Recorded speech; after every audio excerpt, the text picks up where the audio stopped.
नमस्कार, good morning, सुप्रभात। कैसे हैं आप सभी लोग? आई होप आप सभी लोग अच्छे होंगे, अपनी पढ़ाई को बहुत ही बेहतर ढंग से कर रहे होंगे। देखिए आज है 30 दिसंबर यानी कि 30 दिसंबर और यह महीना बेसिकली आपके लिए जो है कुछ यादें, कुछ उम्मीदें, कुछ प्रयास छोड़ के जा रहा है और आपको ये सीख देते हुए भी जाएगा बेसिकली कि अगला वर्ष आपका जो है थोड़ा सा संघर्षों वाला होना चाहिए। और इसके अलावा बहुत सारी चीजें जो आपके लाइफ में छुई अनछुई या फिर कुछ खट्टे मीठे अनुभव, कुछ खराब अनुभव, कुछ बेहतर अनुभव, कुछ नए अनुभव आपको देके गई होगी, कुछ नया सीखने के लिए प्रेरणा देके जा रहा होगा ये साल।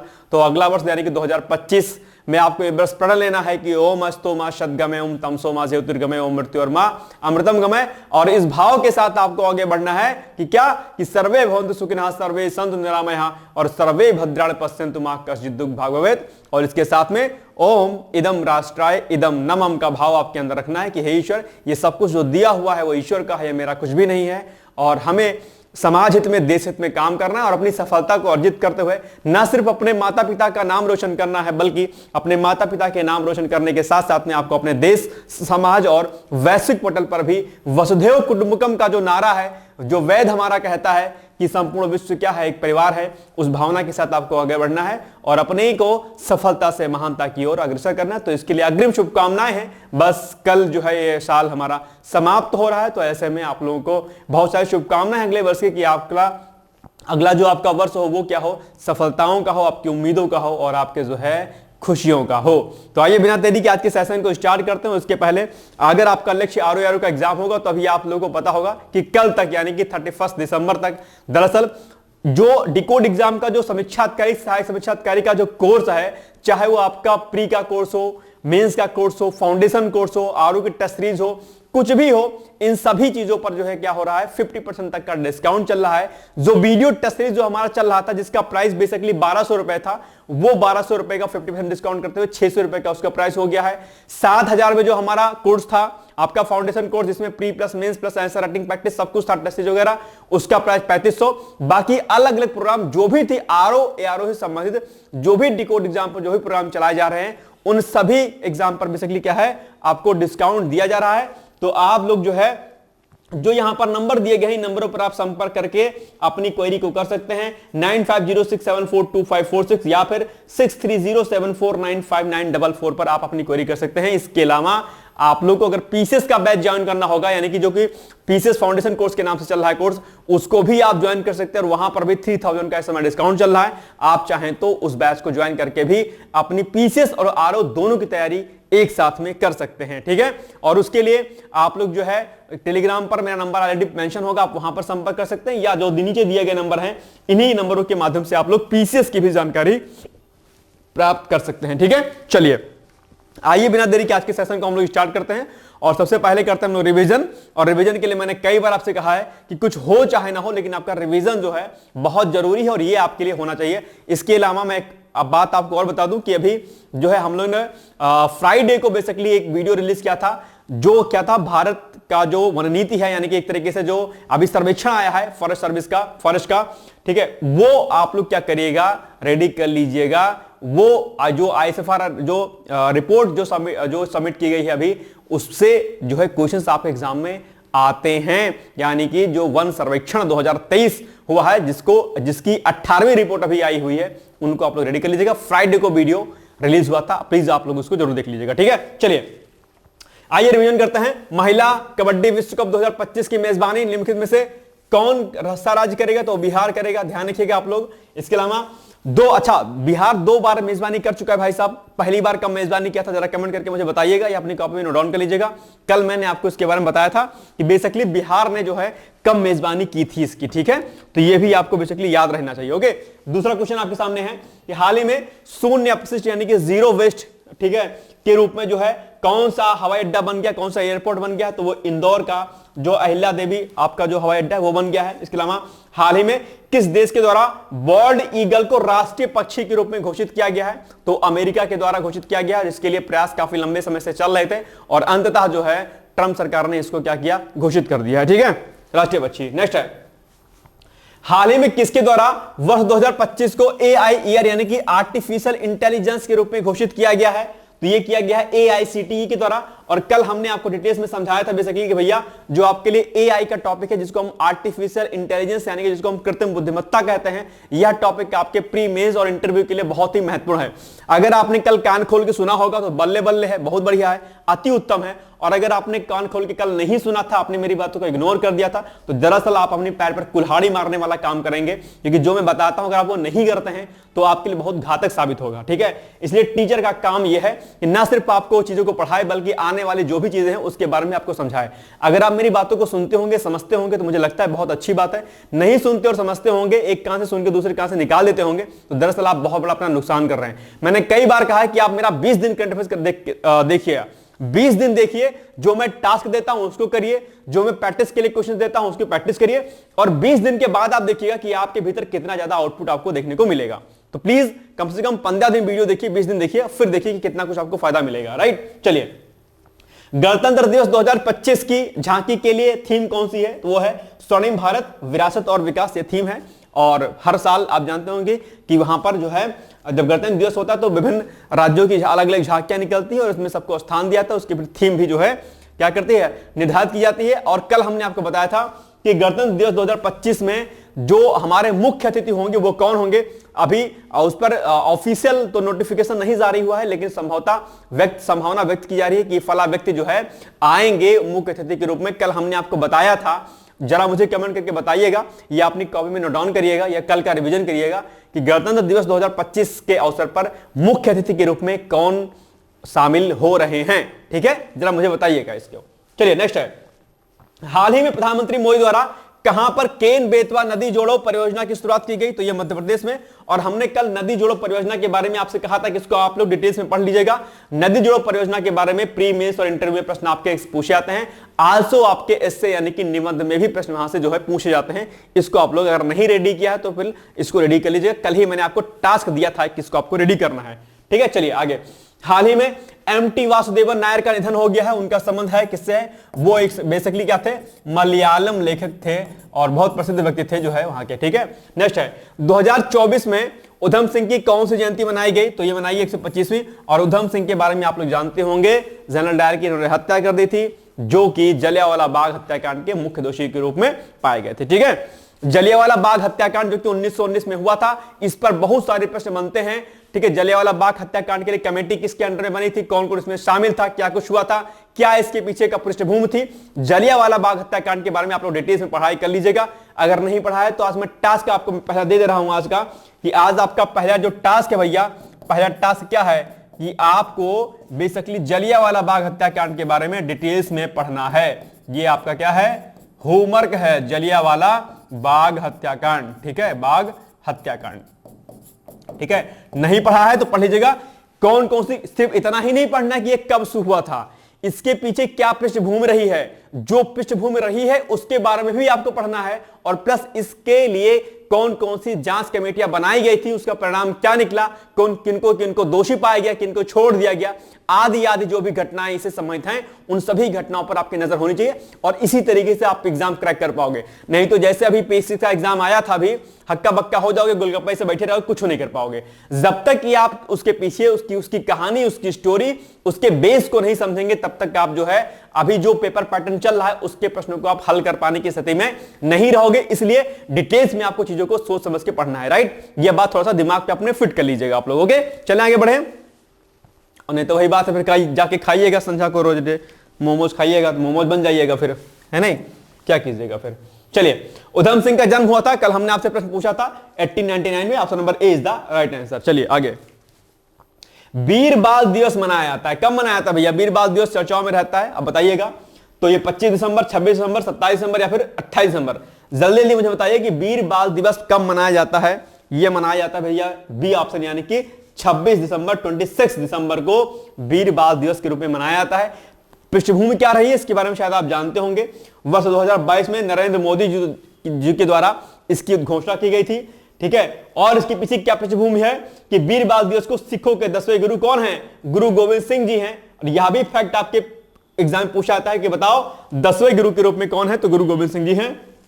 ठीक है, के 4 पुत्रों की शहादत के को चिन्हित करते हुए मनाया जाता है। 9 जनवरी 2022 को प्रधानमंत्री नरेंद्र मोदी जी ने गुरु गोविंद सिंह के पुत्रों साहिबजादे बाबा जोरावर सिंह और बाबा फतेह सिंह जी की शहादत की स्मृति में वीर बाल दिवस के रूप में मनाए जाने की घोषणा की थी। आप सभी लोग जानते होंगे कि सिख धर्म का जो योगदान है हमारी स्वतंत्रता, हमारे जो है देश की आजादी में बहुत बड़ा रहा है। और बढ़ चढ़कर भी सिख धर्म, जब भी कोई बात होती है, चाहे वो सिख रेजिमेंट हमारा आर्मी में हो या फिर कहीं भी हो, सिख धर्म के समुदाय के जो लोग होते हैं उनका जो उनकी हिस्सेदारी रहती है देश के लिए, वो काबिल तारीफ रहती है। और आज भी सिख धर्म के लोग निश्चित तौर पर जो है देश की आजादी के लिए काम करते रहते हैं। ठीक है, मतलब देश के लिए काम करते हैं, सॉरी। ठीक है।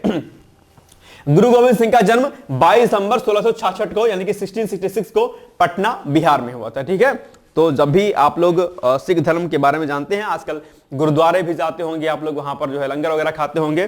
ठीक है, बड़ा प्रेम, बड़ा सौहार्द वहां पर रहता है और सीखना चाहिए हमें सिख धर्म से अपने भीतर कुछ की हमें एकता रखनी चाहिए, हमें जो है सामंजस्य स्थापित करना चाहिए और देश और समाज के लिए हमेशा हमें जो है जीना चाहिए। ठीक है, चाहे वो आपने भगत सिंह का नाम सुना होगा, चाहे फिर अन्य किसी क्रांतिकारी का नाम सुना होगा, सिख धर्म का योगदान बहुत बड़े बड़े लेवल पर रहा है, आप जानते होंगे। ठीक है, आर्य समाज जो बहुत बड़ी संस्था है, उसमें जो है बेसिकली जो पंजाब आर्य सभा है, शायद आप लोग जानते होंगे, उसमें बहुत बड़ा पंजाब आर्य सभा का बहुत बड़ा योगदान भी रहा है देश की प्रगति में। ठीक है, चलिए नेक्स्ट है दिसंबर 2024 में एनपीए दर्ज किया गया। इसके बारे में आप लोग जानते होंगे एनपीए और एमपीए टास्क में देता हूं, जरा बताओ भैया एनपीए क्या होता है। टास्क नंबर 2, एनपीए के बारे में डिटेल्स में पढ़ना मैं बताऊंगा नहीं आज।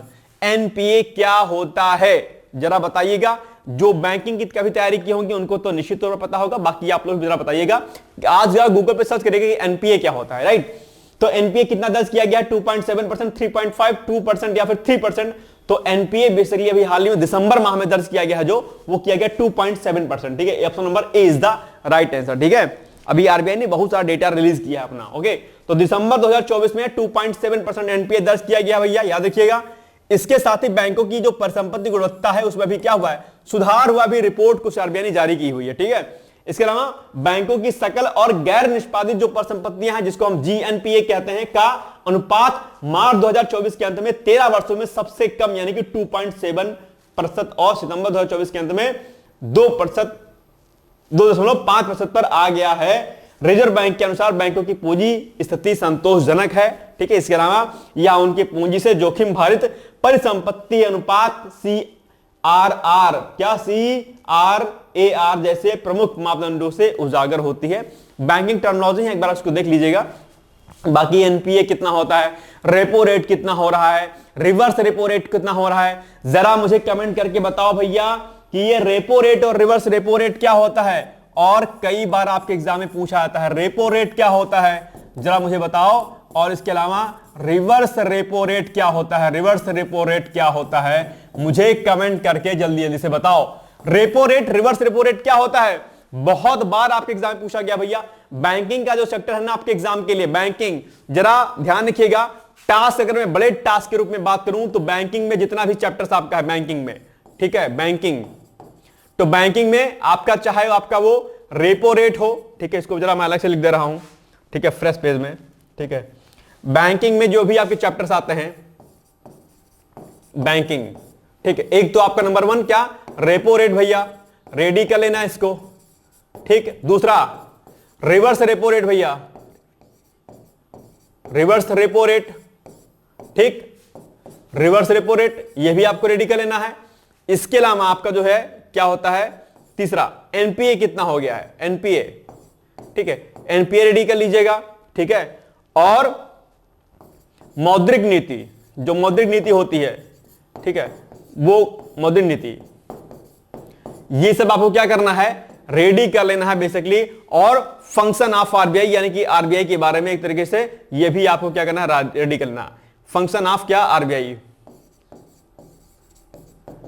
फंक्शन ऑफ आरबीआई, ठीक है, फंक्शन ऑफ आरबीआई, ये सारी चीजें भैया आप लोग रेडी कर लीजिएगा। ये आपके बड़े टास्क के रूप में है, यहां पर बहुत सारे प्रकार के प्रश्न आपके एग्जाम में पूछे जाते हैं। और बाकी जो है क्या कुछ, आरबीआई ने कितनी जो है जीडीपी वगैरह जो है निर्धारित किया है, ठीक है, इसमें जीडीपी भी ग्रोथ कर लीजिएगा। तो ये सभी चीजें जो है आपके एग्जाम के लिए क्या है, बहुत जरूरी है। इन सभी को आपको क्या करना है, रेडी कर लेना है।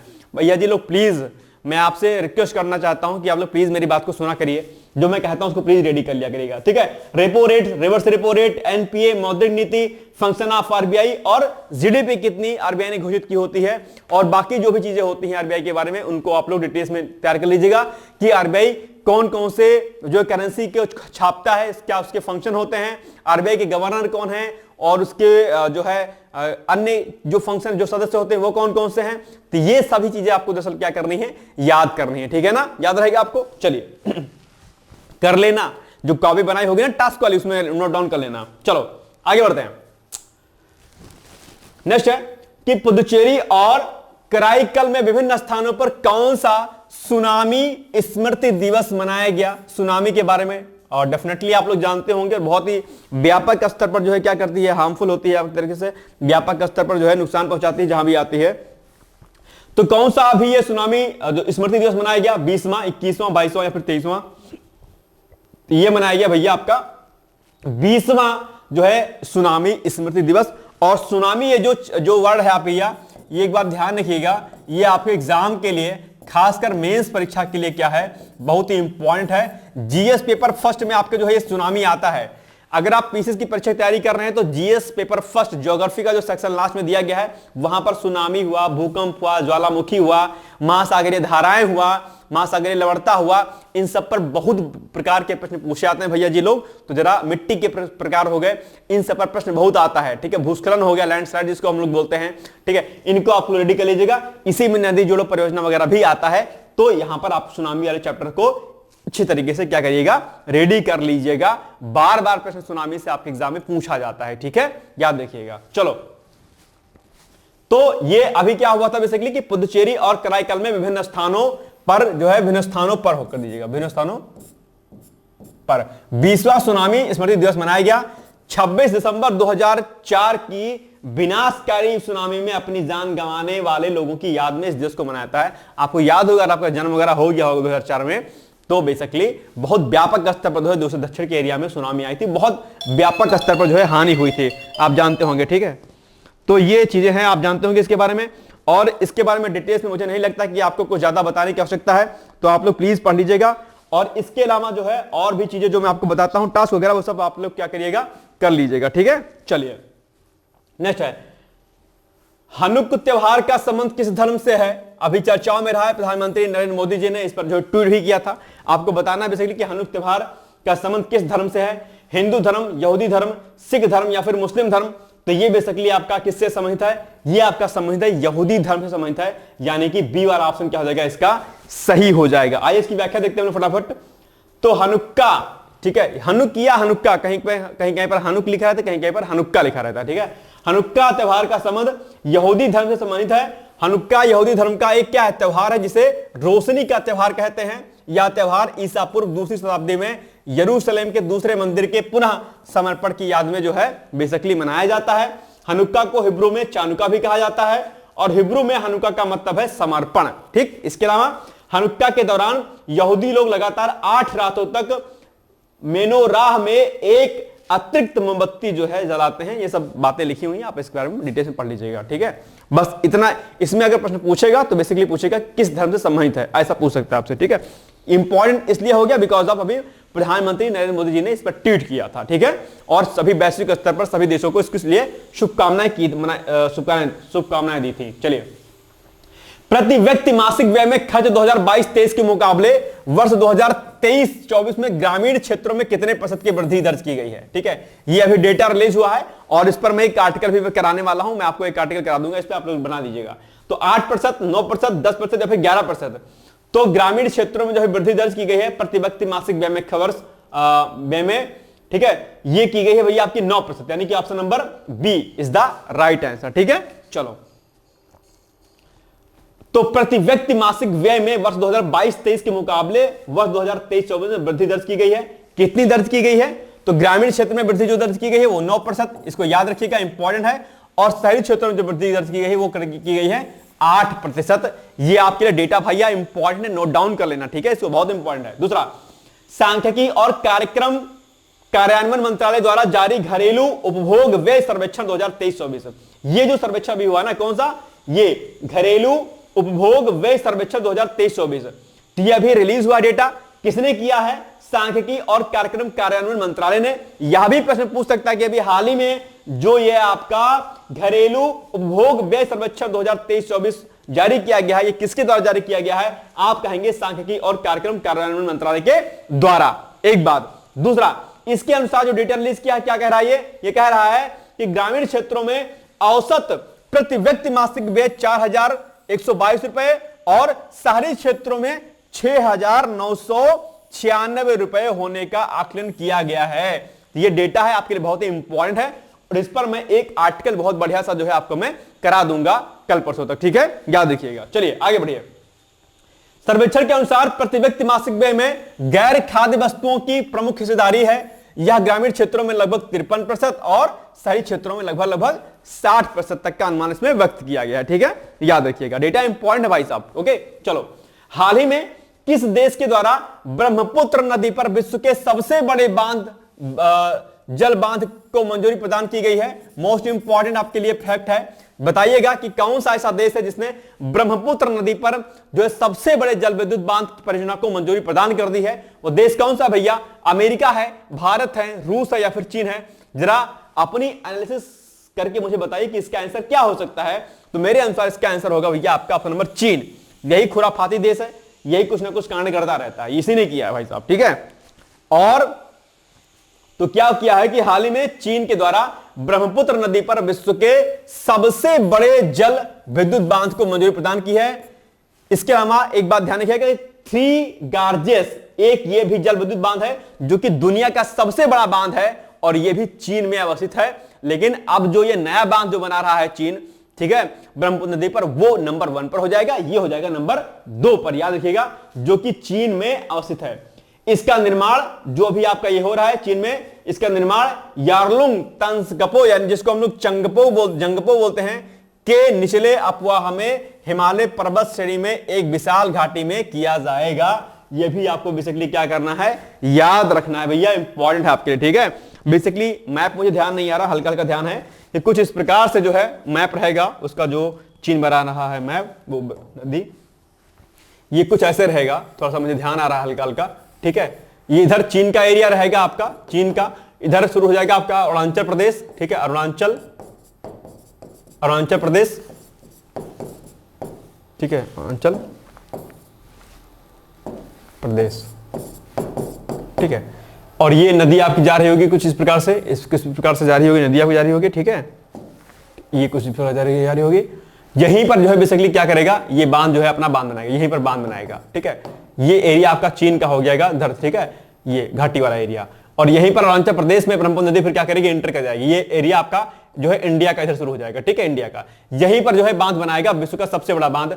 तो अब यहां पर क्या होगा बेसिकली, ये जो आप एरिया देख पा रहे होंगे, यहां पर इस जगह पर चूंकि भारत का एरिया शुरू हो जाएगा, इधर का एरिया आपका जो है सॉरी चाइना का रहेगा, यहीं पर बांध बनाएगा ब्रह्मपुत्र नदी पर। इससे क्या होगा, एक व्यापक स्तर पर कहीं ना कहीं चिंता भी होगी।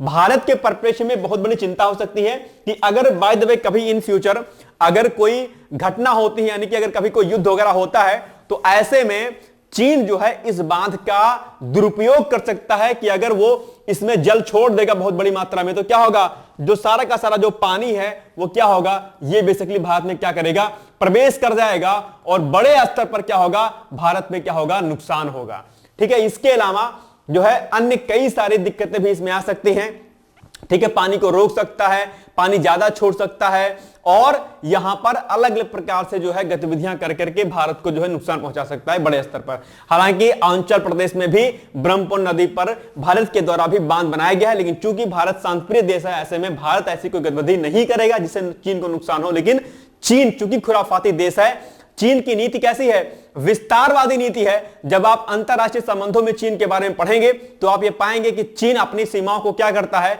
बढ़ाता हुआ चला जाता है।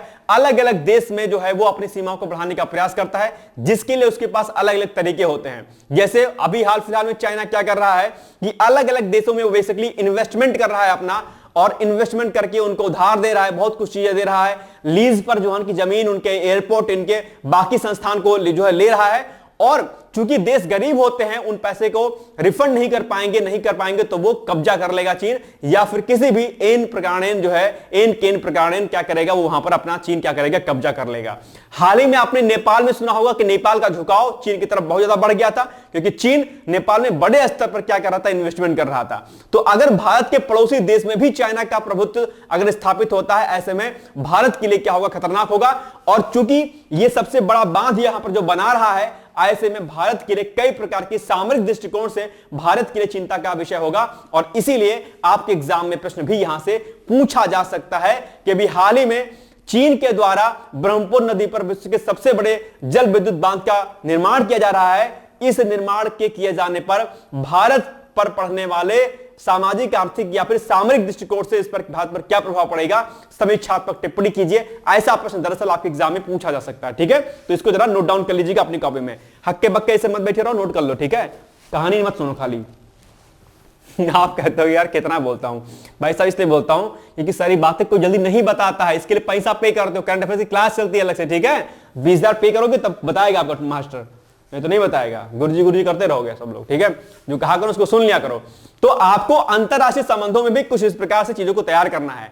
अंतरराष्ट्रीय संबंधों में जब बात आती है तो आपको 3-4 फैक्ट होते हैं उसके, जैसे सामरिक दृष्टिकोण से, जो है पर्यावरणीय दृष्टिकोण से, ठीक है, इसके अलावा आर्थिक दृष्टिकोण से, सामाजिक दृष्टिकोण से, ये कई सारे पैरामीटर्स होते हैं कि इन पैरामीटर्स पर किसी देश के द्वारा कोई भी गतिविधि की जाती है तो इन सभी पैरामीटर्स पर भारत पर क्या प्रभाव पड़ेगा, या वैश्विक स्तर पर अगर कोई घटनाएं घटित होती हैं तो भारत के सामाजिक स्तर पर, आर्थिक स्तर पर, पर्यावरणीय स्तर पर, राजनीतिक स्तर पर, सामरिक दृष्टिकोण से क्या कुछ प्रभाव पड़ेगा, ये सभी पैरामीटर्स होते हैं आपके लिखने के लिए, ठीक है। तो ये सब बातें आपको विशेष तौर पर ध्यान देनी है। आगे जब हम लोग जनवरी फर्स्ट वीक से जब हम लोग मेंस की क्लास स्टार्ट करेंगे फ्री ऑफ कॉस्ट, कुछ इंपॉर्टेंट टॉपिक की, तो वहां पर हम लोग आपको अच्छे से बताया करेंगे, ठीक है ना। चलो आगे बढ़ते हैं हम लोग। नेक्स्ट है, हाल ही में शुरू की गई विकसित पंचायत कर्मयोगी पहल का उद्देश्य क्या है? पंचायती राज संस्थाओं की क्षमता को बढ़ावा देना है, या फिर किसानों की आय को बढ़ाना है, या युवाओं को रोजगार प्रदान करना है, या फिर इनमें से कोई नहीं? तो बेसिकली जो इसका पहला वाला ऑप्शन होगा, यानी कि पंचायती राज संस्थाओं की क्षमता को बढ़ाना है। बेसिकली ये अभी हाल ही में ये क्या है, पंचायत कर्मयोगी पहल की शुरुआत की गई है। कब की गई है इसकी शुरुआत? तो इसकी शुरुआत की गई है भैया आपके 25 दिसंबर को। और 25 दिसंबर को क्या होता है? सुशासन दिवस मनाया जाता है। और सुशासन दिवस क्यों मनाया जाता है यह भी हमने आपको कल परसों बताया था। तो जरा कमेंट करके बताइए सुशासन दिवस किस लिए मनाया जाता है। और सुशासन दिवस के दिन ही 2 दिवस और होते, मतलब 2 दिवस उस दिन होते हैं, ठीक है। जरा मुझे कमेंट करके बताइएगा, ठीक है। पंडित दीनदयाल उपाध्याय की क्या होती है, जब बताइएगा मुझे कमेंट करके। चलिए, तो हाल ही में शुरू की गई विकसित पंचायत कर्मयोगी पहल का उद्देश्य पंचायती राज संस्थाओं की क्षमता को क्या करना है, बढ़ाना है। और इसकी शुरुआत कब की गई? हमने आपको बताया सुशासन दिवस, जो कि होता है आपका 25 दिसंबर को। तो 25 दिसंबर 2024 को सुशासन दिवस के अवसर पर पंचायत कर्मयोगी पहल की शुरुआत की गई है। और किस मंत्रालय के द्वारा? केंद्रीय कार्मिक, लोक शिकायत और पेंशन मंत्रालय के द्वारा। यह पहल बेसिकली गांव की ओर प्रशासन गांव की ओर अभियान, ठीक है, प्रशासन गांव की ओर अभियान के तहत शुरू की गई है। आप यह भी जानते होंगे कि प्रशासन गांव की ओर अभी सप्ताह भी मनाया गया था। और प्रशासन गांव की ओर से मतलब यह है कि हम सुशासन को स्थापित कर सकें, क्योंकि आप जानते होंगे जब आप एसडीएम बन जाएंगे पीसीएस ऑफिसर के थ्रू या आईएएस ऑफिसर के थ्रू एसडीएम डिस्ट्रिक्ट मजिस्ट्रेट बनेंगे, आपका गांव जाने का मन नहीं करेगा, क्योंकि या तो कोई व्यक्ति ग्रामीण पृष्ठभूमि से जुड़ा हुआ होगा तो जाएगा, ग्रामीण क्षेत्रों में विजिट करेगा, नहीं तो कोई नहीं जाता है। और ग्रामीण क्षेत्रों में विजिट ना करने की वजह से वहां की समस्याओं को ना देखते हुए आप उनकी समस्याओं को समझ नहीं सकते, आप उनको पूर्ण नहीं कर पाते हैं। तो इसीलिए सरकार का यह प्रयास बहुत बड़े स्तर पर है कि सुशासन को स्थापित किया जाए, जिस पर आपके प्री में प्रश्न भी पूछा गया था सुशासन को लेकर के। और सुशासन को लेकर के ऑलरेडी हमने कई बार आपको बताया है कि सुशासन अर्थात जिसको हम लोग क्या कहते हैं, गुड गवर्नेंस कहते हैं। और गुड गवर्नेंस कैसे आएगा? गुड गवर्नेंस आएगा, मैंने कई बार बोला है आपको, कई बार एक स्टेटमेंट मैंने कई बार बोला है कि accountability and transparency is the key of good governance, यानी कि पारदर्शिता और जवाबदेहिता जहां पर होती है वहां पर सुशासन होता है। इसीलिए पारदर्शिता, जवाबदेहिता को सुनिश्चित करने के लिए प्रशासन जो है गांव की ओर नामक अभियान चलाया जा रहा है। और इसी अभियान के तहत जो है बेसिकली पंचायत कर्मयोगी पहल की शुरुआत की गई है, जिसका उद्देश्य है पंचायतों को सशक्त करना और बेसिकली पंचायती राज संस्थाओं की क्षमता को बढ़ावा देना है ताकि ग्रामीण स्तर पर जो है गांव का विकास हो सके, और गांव का विकास होगा तो निश्चित तौर पर देश का विकास होगा। ठीक है, बात समझ में आ गई? चलिए आगे बढ़ते हैं हम लोग। इस तरीके से पॉइंट्स को आपको लिखना रहेगा मेंस में अपने। ओके, चलिए आगे बढ़ते हैं। नेक्स्ट है अंतरराष्ट्रीय महामारी तैयारी दिवस कब मनाया गया भैया? नया ये शुरू हुआ था 26 दिसंबर, 27 दिसंबर, 28 दिसंबर या फिर 29 दिसंबर? जल्दी जल्दी बताइए मुझे किसकी शुरुआत कब हुई? तो अंतरराष्ट्रीय महामारी तैयारी दिवस की शुरुआत मतलब दिवस कब मनाया गया? ये मनाया गया बेसिकली भैया 27 दिसंबर को, यानी कि ऑप्शन नंबर बी। बी क्या हो जाएगा इसका सही उत्तर हो जाएगा मेरे अकॉर्डिंग। देखते हैं, बिल्कुल सही उत्तर है, यानी कि अंतरराष्ट्रीय महामारी तैयारी दिवस 27 दिसंबर को मनाया जाता है। आप कहेंगे सर ऐसा क्यों मनाया जाता है? बिकॉज ऑफ जो कोविड-19 आपका आया था उसने बड़े स्तर पर जो है क्या किया, जो है नुकसान पहुंचाया, और उसी के परिप्रेक्ष्य में कि ताकि हम ऐसी बड़ी बृहत महामारी को पहचाने, उसके जो उसका सिम्टम हो उसको जाने समझें और लोगों को जागरूक करें, अवेयर करें इस महामारी के बारे में। तो इसीलिए जो बेसिकली क्या हुआ, वर्ष 2020 में संयुक्त राष्ट्र महासभा के द्वारा जो है ये अंतरराष्ट्रीय महामारी तैयारी दिवस, यानी महामारी के बारे में हम तैयार हो सके, अवेयर हो सके, उसके बारे में ये शुरुआत हुई थी 2020 में संयुक्त राष्ट्र महासभा के द्वारा। संक्रामक रोगों का प्रकोप रोकने और उनके इलाज के लिए व्यवस्था करके लोगों को जागरूक करने हेतु यह दिवस मनाया जाता है। कोविड-19 महामारी के बाद इस दिवस को मनाए जाने की घोषणा की गई थी। मनाए जाने की घोषणा की गई थी। ठीक है, चलो ये हो गया आज का हमारा बेसिकली क्या करंट अफेयर्स। और अब हम आते हैं आज के प्रश्न पर। सुशासन दिवस मनाया जाता है, आई थिंक शायद मैंने ये प्रश्न आपको दिया था शायद पहले, लेकिन कोई बात नहीं, चलो फिर से इसका आंसर बताइएगा आप लोग। सुशासन दिवस कब मनाया जाता है? 24 दिसंबर, 25 दिसंबर, 26 दिसंबर या फिर 27 दिसंबर? जल्दी जल्दी मुझे इसका उत्तर आप लोग बताइएगा कमेंट करके। इसके अलावा अब आपके लिए एक है यूपी पीसीएस मेंस का अभ्यास प्रश्न, जिसका उत्तर आपको लिखना होगा। अगर नहीं लिख पाओगे भैया कमेंट करके बता देना, मैं इसको समझा दूंगा। ठीक है, चलो।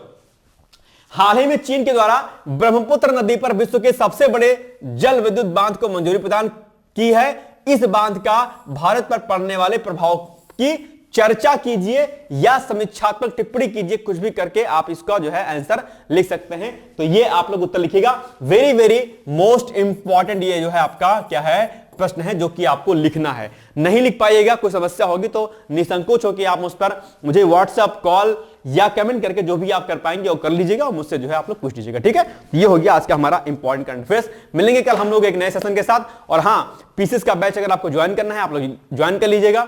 अभी ऑफर भी 3000 का उसमें चल रहा है। और इसके अलावा परसों नरसों जो हमने एक जो वन रिपोर्ट जो कराई है 2023, उसको भी आप लोग देख लीजिएगा। वहां से भी 2-3 प्रश्न आपके एग्जाम के लिए जरूर फंसेंगे वहां से। ठीक है, तो मिलते हैं कल हम लोग एक नए वीडियो के साथ, एक नए सेशन के साथ। तब तक आप लोग पढ़ते रहिए, मस्त रहिए, व्यस्त रहिए। I am with you, I am support you and all the best. Thank you so much. Bye bye, take care.